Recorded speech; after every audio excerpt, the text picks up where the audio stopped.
Hey guys, welcome to MNMM IELTS. Today's topic is about IELTS Speaking Part 2, which is cue cards. I feel this is one of those topics where you have to be very creative because you have to speak spontaneously. Yes, there is a little bit of preparation time, but I don't think so that 1 minute is a lot of preparation time. Yet, how to make a good use of those few seconds that you have, 1 minute.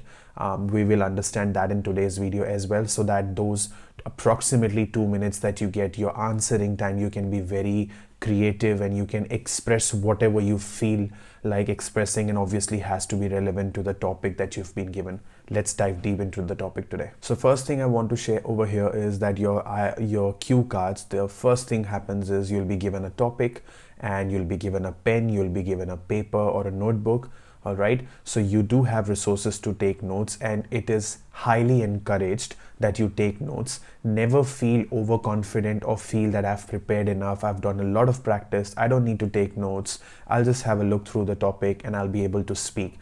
Yes, you might be able to start, but then there might come a point where you will be like, what do I say next? You'll not be able to talk consistently, you'll not be able to make sense consistently. You might lose your confidence because you don't know what's your next plot, on what reference are you going to continue the conversation or continue your talk or your speech or whatever, right? So you have to make sure that you take good notes, because they do encourage taking notes. That is why that pen and that notebook has been given to you. So point one, taking notes. Now, how to take notes? Because you really have 1 minute. In 1 minute, what should I do so that I can make the most of that 1 minute? So what happens is you'll be given a heading, then they'll give you a few points on which you need to talk. I would never read the full paragraph at once, never, because whatever you're going to read, the question, the heading, the points, they might ask you something based on your past experience, they might ask you something based on your current present tense, and they might ask you something which might happen in future, and they're asking your point of view. So it can really be anything. It's not that you will only be asked something that is based on past, never. It can be any tense, past, present, future. So you have to understand what tense is the question in, because if you are asked something which is relevant to your past, you have to describe the entire scenario as your past experience which has already happened. So you cannot explain the same concept using present tense or future tense.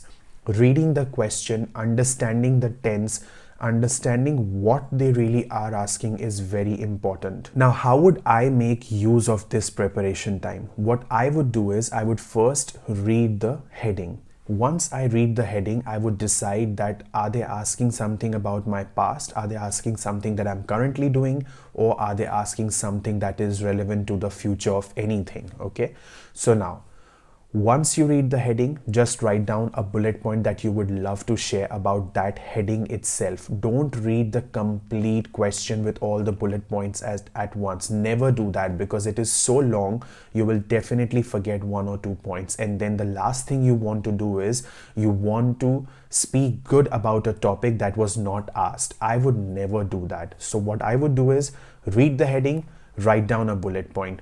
So you now know that you will cover something which is relevant to the heading.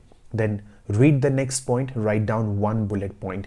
Never write down sentences. Remember, you only have 1 minute to take notes. So if you waste your 1 minute in writing long sentences or paragraphs, it is not going to help you, because all you really need to do is make sure that whatever they are asking is all covered.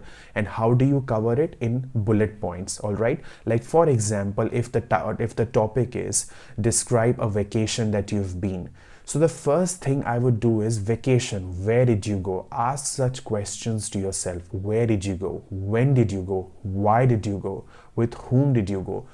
These are the bullet points that I would write. So let's say I've written when. I would write August 2021.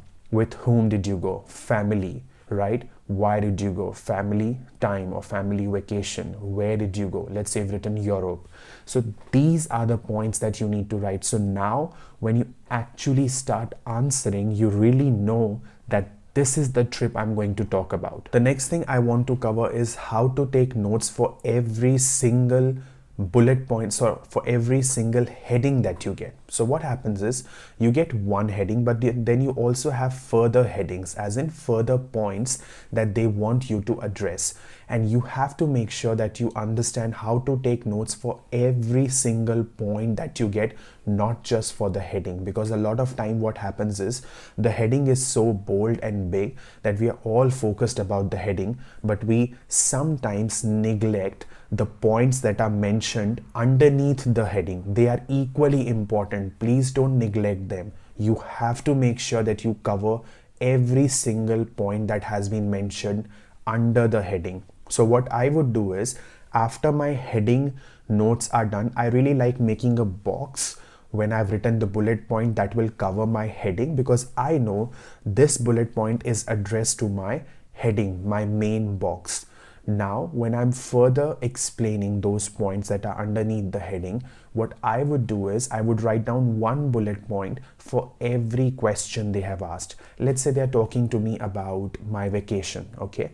So now, the first question, let's say they ask me is, why did you decide to go on this vacation? So what you can do is, why did you decide to go on this vacation? The bullet point you can write, to spend some family time, or just write down spend family time.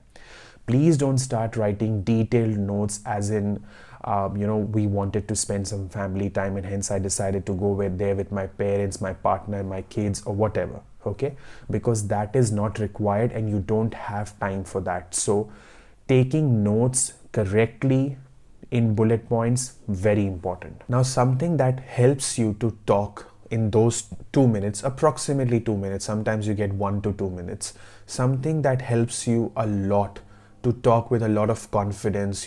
While talking, you should look into the examiner's eye. Obviously, you can look at the notes you've written because you cannot remember everything that you've written in notes. So please make sure that you do read your notes when you speak, because that is why you have taken notes. And a lot of students, they think that if they look at their notes while talking, while answering, they will lose marks. No, this is not the case. They in fact like that you are referring to your notes, because imagine you've taken notes and while speaking you don't even look at them, you don't even refer your notes. So what was the point of taking notes? Because it is not possible to remember everything you have written in those few seconds that you wrote them, right? So look at your notes, look at the first bullet point that you're going to talk about. Just look at the first bullet point, talk about it, then come back to the notes, look at the second bullet point, talk about it, look at the third bullet point, talk about it. Make sure you cover every single bullet point. Now, when you're looking at the bullet point, obviously you're looking at the bullet point and then you're looking back in examiner's eye. Why do we look back in examiner's eye? Because there is no phone that you have, you don't have a record of time. So examiner will look at you and advise you that the time is up. So in order for you to be aware that your 1 to 2 minutes of answering time is about to finish or has finished, it is very important to make an eye contact with the examiner. It is always good to talk with a lot of energy. Obviously, you're not supposed to scream and shout, but it is good to talk with energy. You can use your hand gestures. A little bit of facial expression is fine, little bit, okay? This will make your talk very natural and you'll be less stressed. You will still be a little stressed, but not that much. The next thing I want to cover is time management. You have to make sure that you only write 4 to 5 bullet points in your notes, because you have to understand that you really have maximum, approximately, let's say 2 minutes to talk. So how much can you talk in 2 minutes? It is very important that when you practice, you always have a timer with you on your phone or any device that you have, and you write down your notes and you write down your bullet points, and then when you start talking, make sure you turn on the timer and look at it at the end, that how much time did you take on elaborating or explaining every single bullet point that you have written. Let's say you've written 4 bullet points. So you now know that you have to divide your 2 minutes into 4, because you really need to talk about every single bullet point that you've written, and you don't want to miss on any of them, because when you took your notes, you might be thinking that, okay, this is what if I describe, I might get a good score. Otherwise, you will just not write down something like that. You will definitely write something that would have made sense to you in at that point of time. So make sure you cover every single point that you've written, and you manage your time in such a way that you're not just spending the entire 2 minutes talking about the first bullet point because you're so deep into your explanation that you forgot that you still have 2 to 3 more bullet points to go. Don't do that, please. Now let's take an example and let's see what bullet points can I write. So what I would recommend you to do is, when I'm giving you the title, maybe just pause the video, write down 3 to 4 bullet points, and then let's see if your bullet points match with my bullet points. All right. So the topic would be, describe the most peaceful place you've ever been to. All right. Describe the most peaceful place you've ever been to. Now, there is really no need to write down the topic, because in exam you will not be writing the topic. So just listen to the topic, because in exam all you will be doing is reading it. You will not be listening to the topic. You will not be writing the topic down because you don't have the time. So while practicing as well, never write down the topic. Never do that. That's not a good way to practice. Just listen to it or read it. That's it. Never write down the topics. Now, your brain should start thinking. You should have a pen and paper and you should write down 3 to 4 bullet points. So maybe pause the video, and then when you come back, let's see if our points match. Now let's say I have this question. So first thing I would write is the place I went. All right. Now the question was, you've been to, means past tense. So I have to make sure that I've understood that whatever I say and talk is based on my past experience, is a past tense answer. Now in such cases, I actually love these questions, because in such cases what you can do is think of a trip you really had. Be genuine, be realistic, and try and answer from your real life experience, because when you express on the basis of your real life experience, it is very easy for you to speak flawlessly, to speak without hesitation, and to speak confidently, which is very important, because when you talk confidently, you make no errors or you make very less errors. So let's say my first bullet point is the place I've been to. Let's say if I write down Adelaide, okay, it's in Australia. So if those of you who know it, great, but if you don't know it, let's say you've written a place where you've been to, wherever you've been to. Need not be a very quiet place. It's not that you have to be right on facts and what is the population percentage. No, you just need to talk. You need to express that you have a good command over the language. You're not there to showcase that you have great geographical knowledge. They're not testing your geographical knowledge. So even if you take name of a place which is not that quiet, that's okay. It may be quiet for you. Maybe you come from a very busy city, and for you that place is a quiet place. So don't stress about, should I take the name of this place? Oh no, this place is not very quiet. No. If you've ever been to a vacation and you feel it was okay, relaxing, just write down the name. Write down that place's name. When did you go is the next thing I would write down. When did I go? All right. And then the last thing is, why did I go? I always ask these questions to myself. When, why? It just makes my life easy. It just makes easy for me to express, because when I look for the answers of these questions, I can just express myself naturally and be like, in August 2021, I went to Adelaide with my parents and we decided to have a trip for 3 weeks. So how naturally that sentence came, because if I talk on the basis of my past experiences, it just makes your speaking section very strong, right? Now the question, why did I go there? All right. So what are the bullet points you can write down there? Maybe best food, best wine in the world. All right. It is a very peaceful city. It is a green city. It is clean.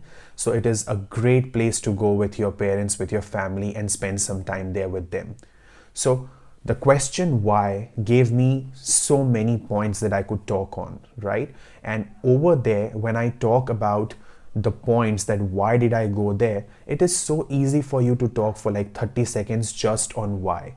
These questions, these bullet points will make your speaking section very confident. You will answer very confidently. And then at the end, when I want to conclude my speaking, I always share something as in what stood apart. What was the best part of that whole journey? So I would say I had a great vacation, great time with my family, and we took a lot of pictures and we've stored a lot of memories that I will cherish for the rest of my life. So something that is based on your opinion. Whenever I wish to conclude my speaking, what I always prefer is to talk something that is based on my opinion, and that is the easiest way to conclude your speaking. So let's say in the same topic, I would be like, what stood apart for this vacation? So I would be expressing my feelings that, we had a great family time and we took multiple pictures at different spots and different places in Adelaide,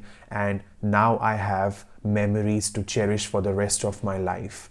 So you've concluded your entire speaking based on your feelings, your opinion, what you feel, what you felt after that vacation, and that is the easiest way to conclude any speaking, and it would make sense as well, right? I hope this helped you as to how should you tackle cue cards, I would say, because they're quite difficult at times, because you have to be very spontaneous, you have to be spot on, you don't have a lot of time to think, you can't take detailed notes. So it is definitely something that requires a lot of practice, and I would be coming up with a lot of videos in future where I would be giving you a lot of sample cue cards answers as well. But apart from that, if you have anything that bothers you in IELTS, you can always put that in the comment section below, and we are more than happy to address those issues in the future videos. Bye for now.